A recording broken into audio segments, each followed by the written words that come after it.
ہمارے نبی حضور اکرم صلی اللہ علیہ وسلم کا پسینہ خوشبودار تھا.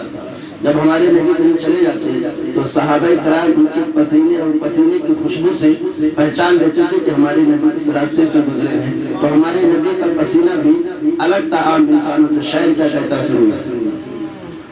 کوئی پھول ایسے مہکتا نہیں ہے, کوئی پھول ایسے مہکتا نہیں ہے, کسی عطر میں سے خوشبو نہیں ہے, کوئی پھول ایسے مہکتا نہیں ہے, کوئی پھول ایسے مہکتا نہیں ہے, کسی عطر میں سے خوشبو نہیں ہے.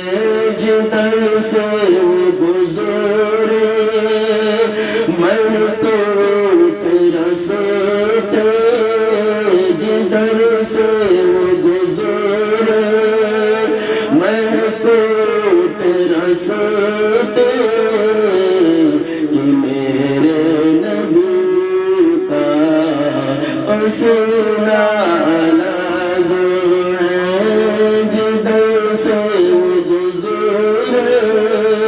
میں کوٹ رستے کہ میرے نبی کا پسینہ الگ ہے.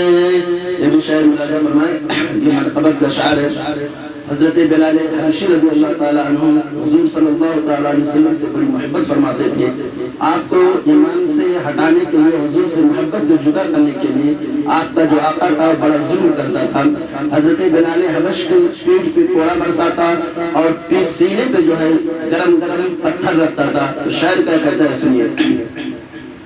کبھی پیٹ پر ان کے کوڑے پڑے ہیں، کبھی پیٹ پر ان کے کوڑے پڑے ہیں، کبھی تپت سینے پہ پتھر رکھے ہیں، کبھی پیٹ پر ان کے کوڑے پڑے ہیں، کبھی سینے پہ، کبھی پیٹ پر ان کے کوڑے پڑے ہیں، کبھی تپت سینے پہ پتھر رکھے ہیں. تسلیم سینہ ہمارا بھی لیکن ہے، تسلیم سینہ ہمارا بھی لیکن بلال حبش کا وہ سینہ الگ ہے. مدینے میں دل ہے دل میں مدینہ، میری زندگی کا قرینہ الگ ہے. یہ بھی شعر ملاحظہ فرمائے.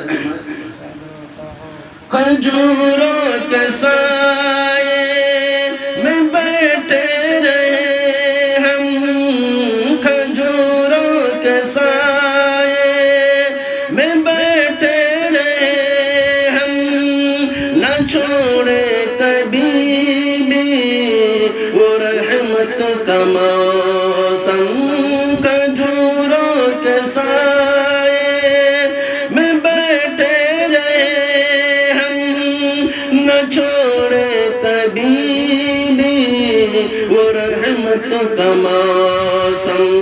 یہ سچ ہے کہ جنت بہت ہی حسین ہے، یہ سچ ہے کہ جنت بہت ہی حسین ہے، مگر مصطفیٰ کا مدینہ الگ ہے. مدینے میں دل ہے دل میں مدینہ، میری زندگی کا قرینہ الگ ہے. السلام علیکم.